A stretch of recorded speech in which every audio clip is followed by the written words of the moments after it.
So I thought the structure of the courses was is interesting. That there's an entry level class that you take, sort of a tier one class.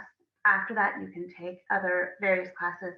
This tier one class called Talking About Racism with My Children, I thought was a really good foundational class.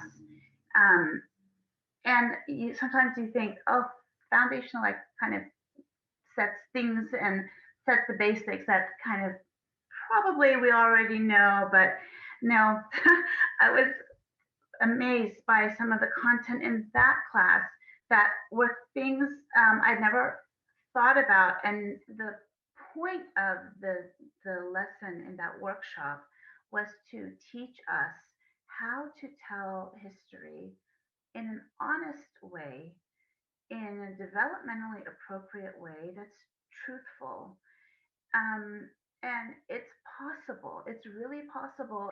And I just found that simplicity, honesty, and truthfulness was a thread that went throughout all of the content of the courses that I took with Roots Connected.